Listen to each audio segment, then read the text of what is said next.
Okay. So we are doing this live because we want to get the girls, you know, to be better athletes. And, during this whole quarantine thing, there's kind of hard to work out or go to the gym and stuff like that.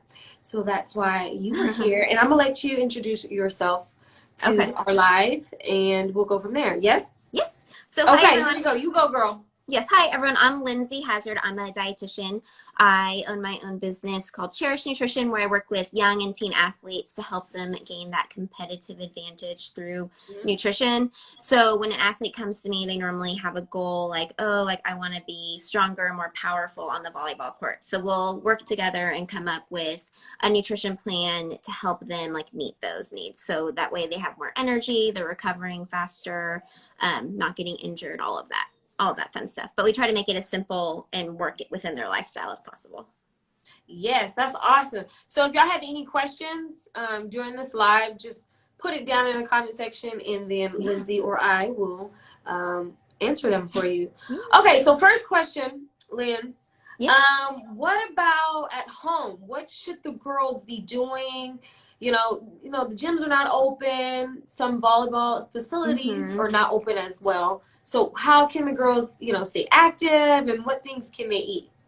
So staying active that's not my realm, but just there's lots of workouts online. I'm sure their coaches like yourself have recommendations for them.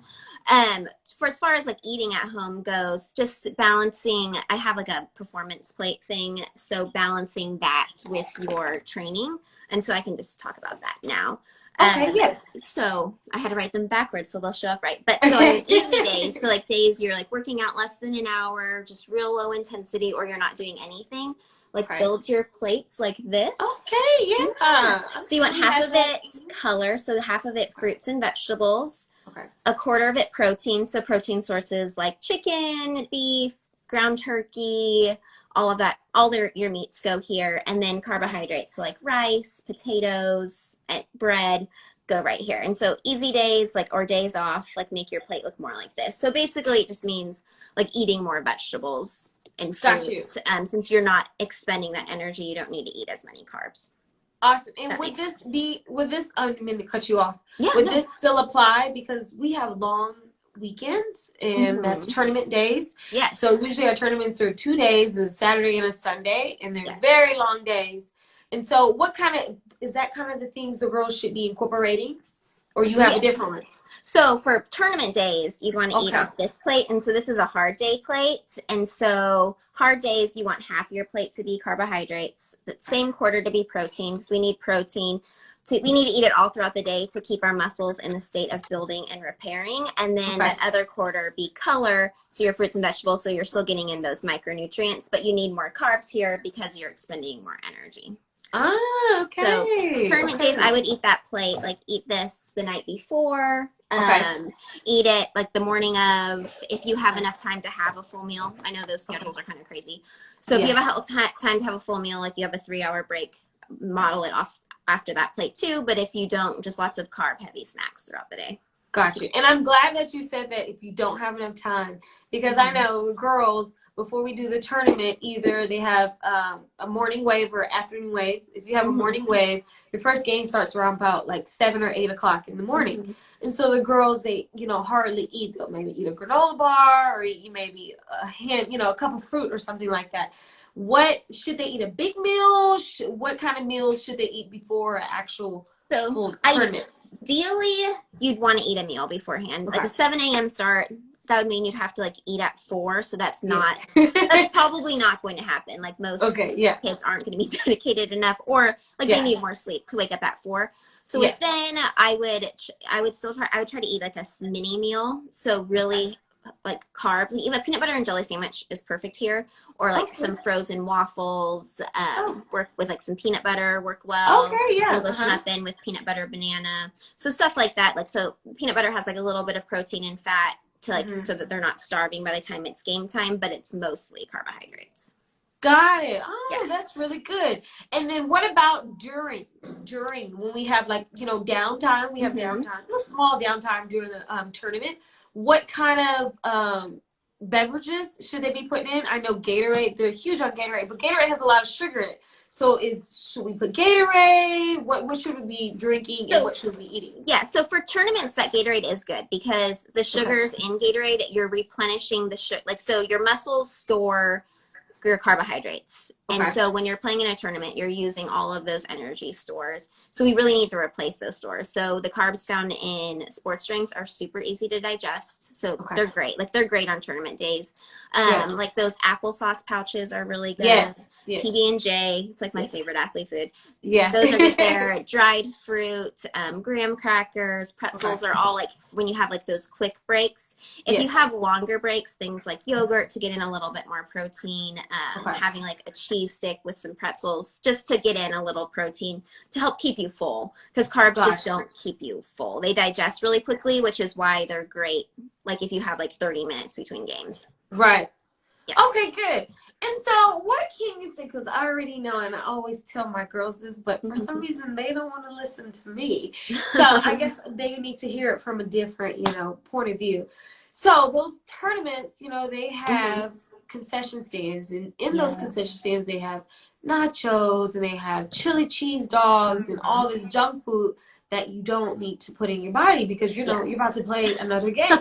So what can you say about that?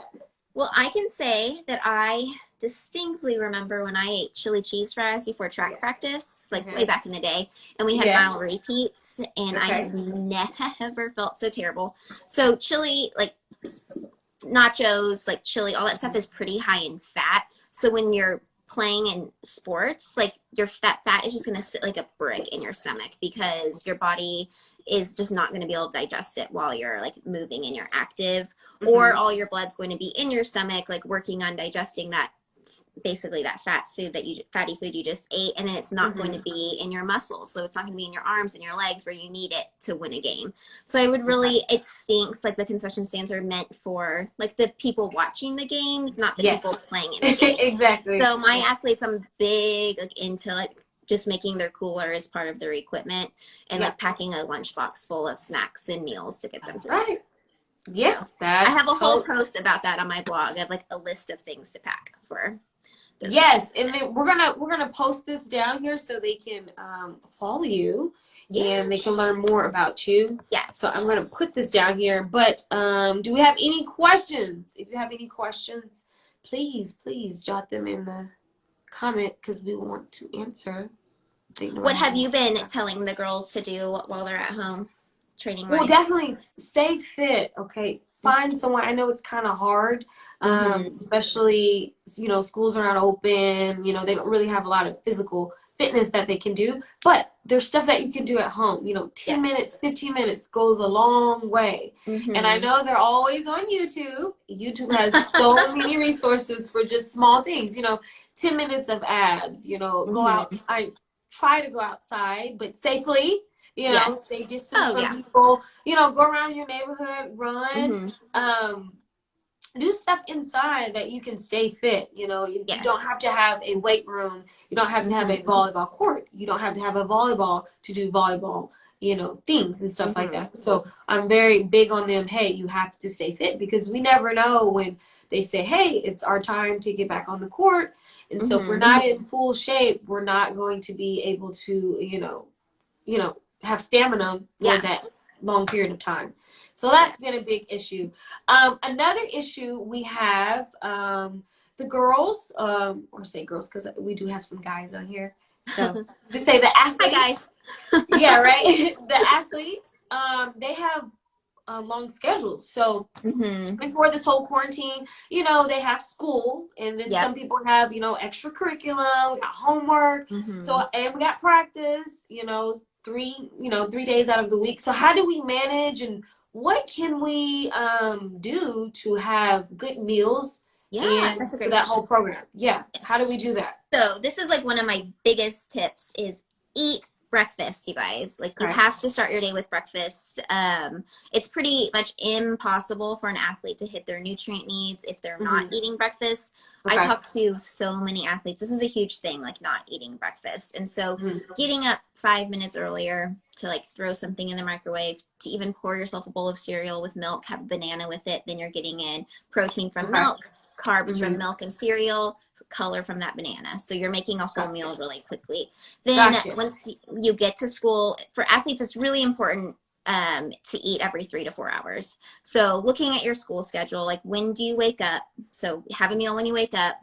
Normally we need to have a mid-morning snack. If your school doesn't allow you to snack, I don't know if you can sneak it in, talk to someone, just being like, I have really high energy needs, like I need to get this in. So having that snack in between classes, so something you can eat really quickly, like a granola bar, trail mix, fruit, like just something you can pull out of your backpack, eat. And then lunch, most athletes need a supplement lunch that they buy at school, because it's just not big enough for when you have like these high energy needs, especially these athletes. You guys are working out, like some of you guys are working out like 3 hours a day. Or so either packing your lunch, like packing a really big lunch, or supplementing with some other stuff from home, and then fitting in a snack between practice, like the end of school and practice.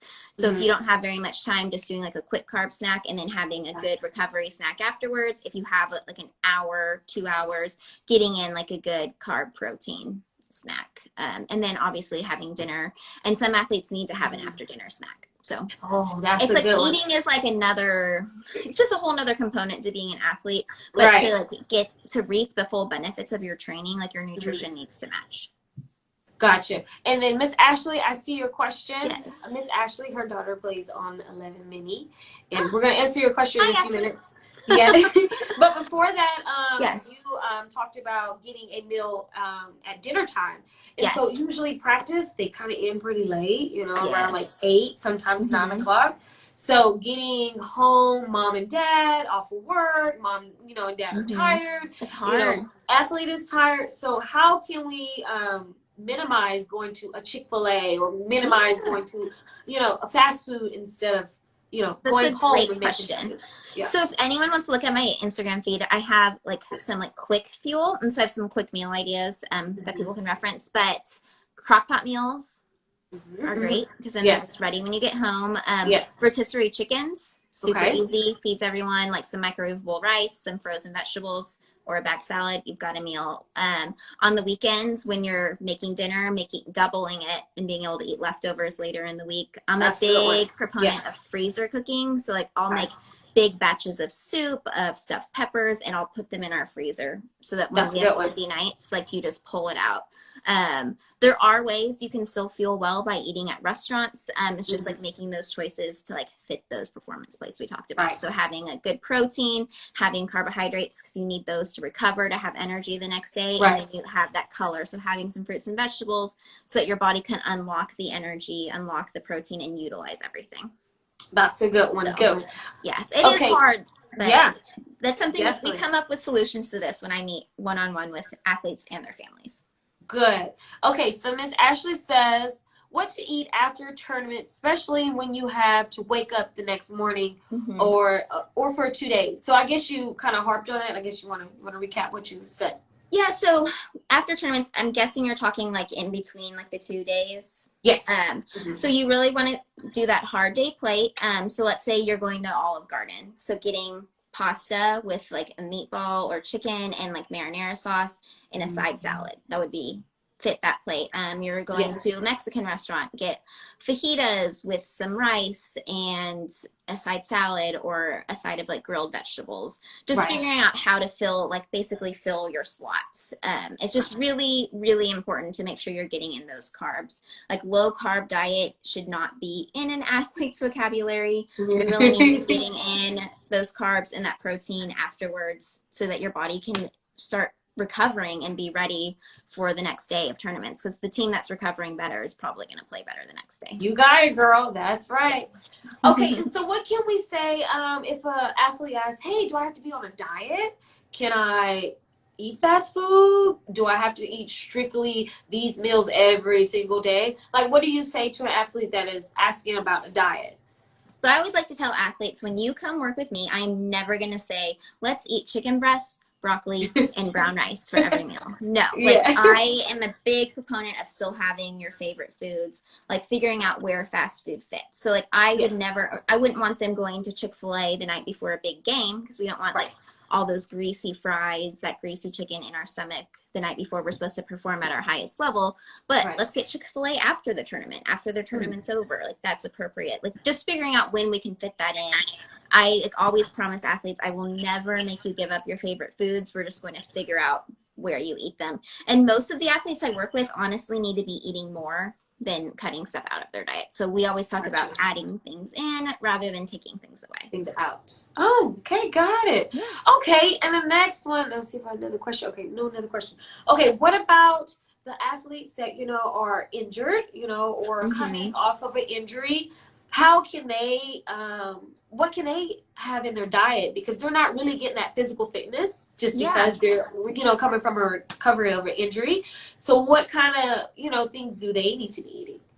So this is a really good question. So kind of depends on like the phase of injury, but really, especially in the beginning, like making sure you're getting in that protein, because your body needs even more protein to be recovering, to like rebuild those tissues. And so the thing with protein is like you can't eat one big lump of protein like in the morning and be like, okay, got my protein for the day. Like your body doesn't store protein. So you need to eat protein like with every single meal, like to give your body that steady stream of protein for rebuilding. I would suggest injured athletes are eating more off of this, like this easy day plate. So you're eating higher in fruits and vegetables. So you don't feel as hungry because your body, like even if you're not doing a dang thing all day, like your body still needs energy, and the only way for us to get that energy is through food. So just I would say sticking with that meal schedule, still having breakfast. You might not need as many snacks, but still having breakfast, lunch, and dinner.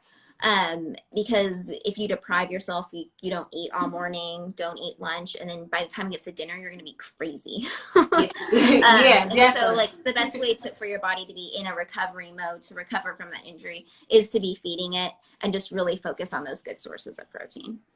Good. That's really good. Okay. Another question. What about, a cheat day? Is there such thing as athletes? Can they have cheat days? Yeah, I mean, I don't normally put someone on such a schedule where they feel like they need to have cheat days. Like we just like, you say like, okay, today's your mom's birthday, so you guys are going out to dinner. Have whatever, like it's a celebration, like have whatever you want to, and then let's just get back to business that next morning with breakfast. Like we don't need to feel guilty about it. It doesn't need to be like a big thing. Like it's just like, okay, like I had fried chicken and mashed potatoes tonight. Let's move on and start with breakfast the next day. Most athletes, like they need so many calories. Like they can have like a sweet treat or like a bag, like, you know, a bag of chips, not like a bag of chips every day. Their nutrient needs are so high. So it's like having a couple of those sweet, their favorite foods daily is really not going to make a huge impact. And it's honestly encouraged, because then you're just going to go, if you avoid something and you're like, I can't have ice cream for 6 months, then when you finally like give in, you're going to eat the whole freaking container of ice cream, and then you're going to feel bad about yourself, and the whole cycle is going to start again. So yeah, we really encourage eating everything in moderation, which I know sounds silly, but we just we don't want to restrict. Okay. And what about those that are kind of like on a diet? They are trying to not maintain but lose weight, you know? Is their diet would change a little bit? Would it their diet would change. I would definitely recommend working with someone like myself if you're wanting to like change body composition. So if you're wanting to lose weight, gain muscle, gain weight, like something in there, work with a dietitian, because we can help you do that in a manner that won't lead to you injured. Because a lot of athletes, when they're most female athletes are wanting to lose weight, so they will over restrict. So they're going to restrict too much on their calories, and they're going to find themselves injured pretty quickly. The best, I know with volleyball it's really hard because you guys are always in season. The best time to do this is in the off season, but maybe for a volleyball player trying to do it bit earlier in the season when the games still matter, but not at quite as much as they do later in the season. Just because you do have to be at a little bit of an energy deficit in order to make those changes. But we just don't do a drastic energy deficit because we still want these athletes performing at the high level that they're wanting to. Yes, ma'am. Yes. Whoa, those are really great. Okay, I think that was like a overload. That was really good information. If anyone has any questions, no, girl, you're fine. Yeah. If anybody has any questions, please put it in the comment. We would love to answer those for you. A question that I have is, what about, if someone, mom or dad, is always on the run, and the child really doesn't have, or younger child, let's say, let's do like 12 or 13, and they really can't cook for themselves.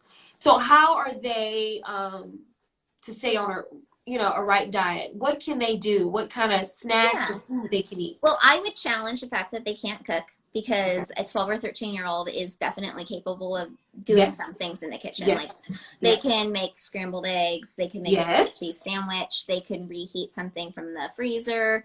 I mean, my 4-year-old can crack and scramble an egg. So I think a 12 or 13-year-old, we just need to give them the tools. Like, we need to spend the time and teach them how to do this.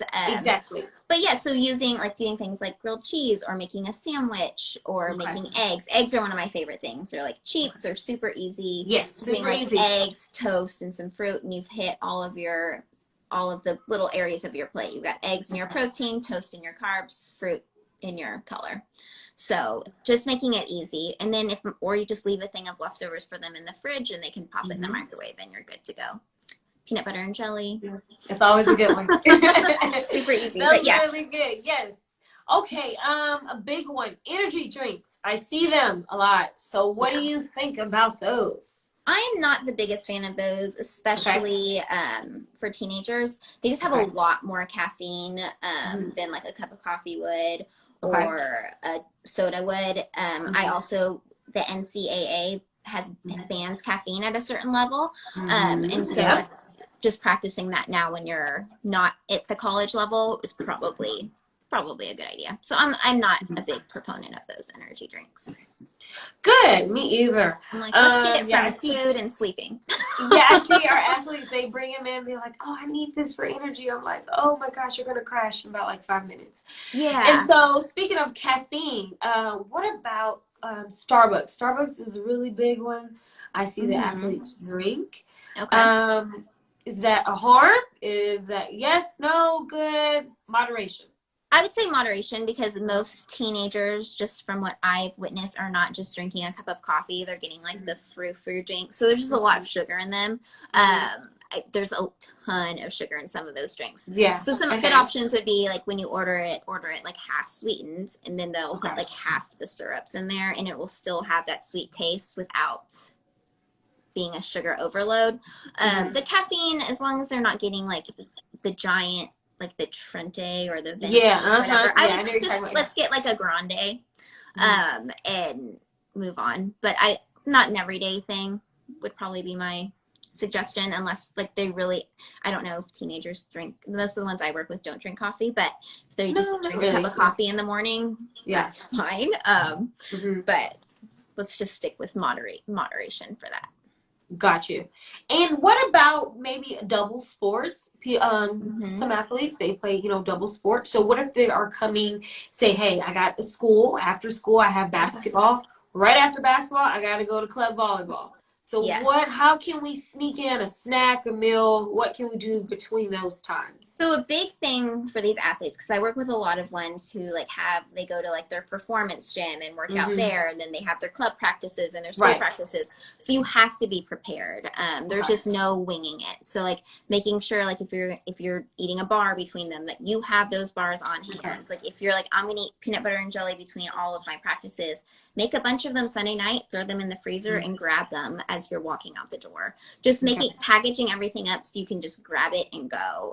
Packing your cooler or your lunch bag with all the food that you need for the day the night before, so you can just grab it in the morning. So there's just no chance of you oversleeping and then you're having to skimp on nutrition all day, because that's just a really good way to end up injured and having to take a break that you don't want to take. Right. Okay. So it's just all about preparation.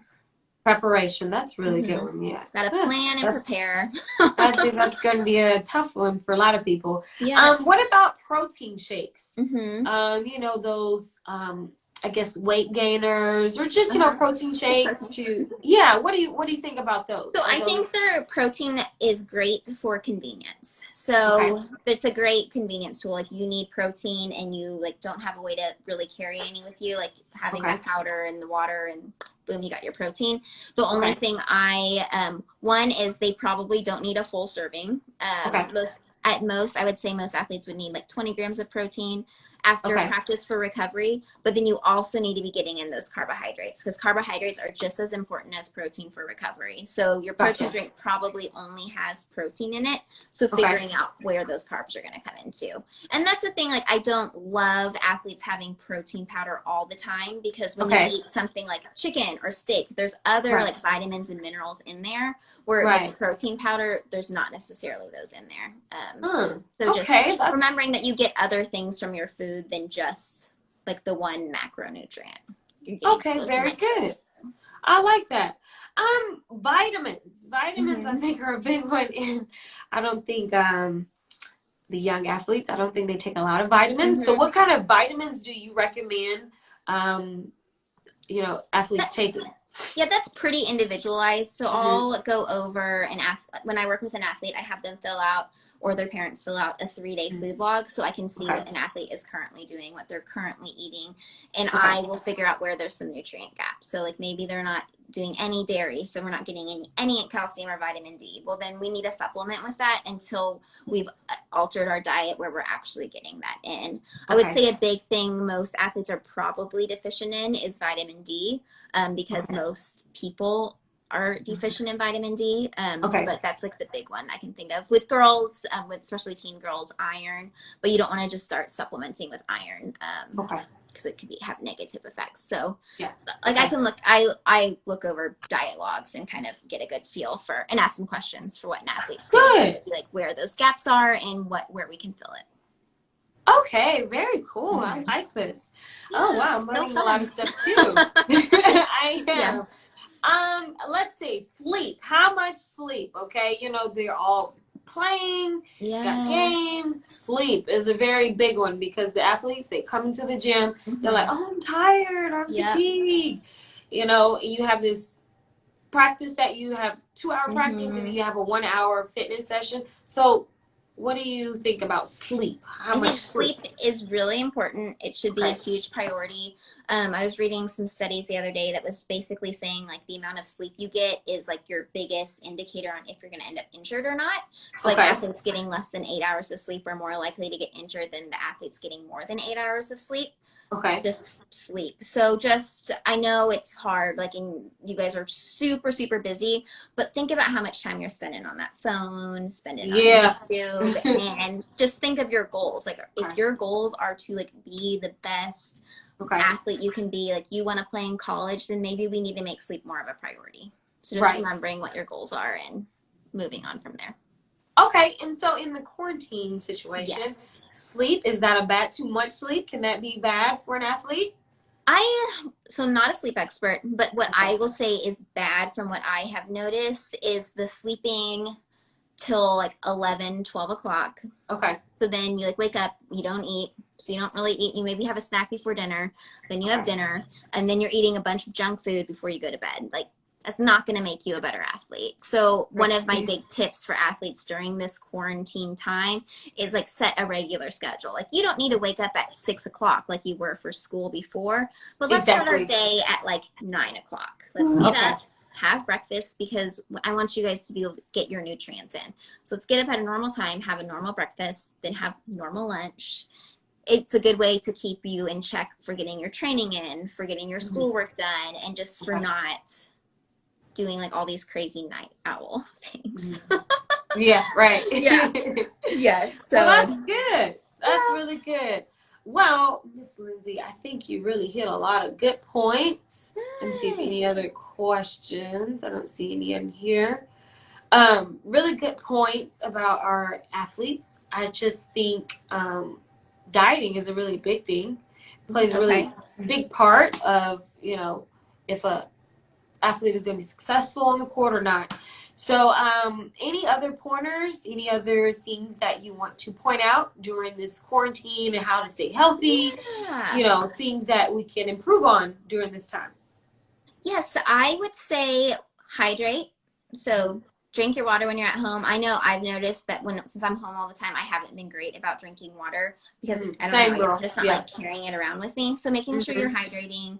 And then a thing I've been seeing is a lot of athletes feel like since they're not training hard, they don't need to eat, or they don't deserve to eat. And that can just be dangerous and can really set you up to be injured as soon as you start training again, because you're just letting your body get weak. You're like letting your body break itself down to turn that into energy. So still making sure that you're eating, like you don't have to earn your food. Like, you're human, you need to eat to live. So make sure you're just eating enough to meet your needs, and drink some water. Yeah, that's right. Those are like, my big things right now. I'm like, eat breakfast, eat regularly, drink water, use these plates we talked about, and don't underfuel, because underfueling just leads to an injured athlete, which is what none of us want. Exactly. Well, we thank you for getting on here and telling us about how we can be healthy athletes. Yes, I hope we're going to save this live. Okay. So, they can see it, because I don't know, some of them might be asleep at this time. But we're going to save it, and you want to tell them about where they can, contact you and stuff like that? Yes. So my Instagram handle, I'm sure it's somewhere on here, but it's at it's fueling.young.athletes. So I post content on there 5 days a week, and all of my contact information is on there. There's a link where you can book appointments with me if you want to check out my website. I just posted a handout on recovery that you can download off of my website, just all about recovery nutrition, when you need it, what to actually eat for recovery, and then how to eat the rest of the day after that. So download. Yes, I'm trying to tag your thing in here, girl. Let me see. Okay, I'll tag it in the live. Yeah, but thank you so much for getting on here. Fun. And we look forward to working with you, because I think this would be really good for our athletes. Dieting is a really big thing, to be a healthy athlete. So we thank you for we thank you for my dog. So we thank you for getting on here, okay? Yes, thank you. Hope to meet some of you guys at some point. Yes. Thank you. All right, bye. Okay, bye-bye.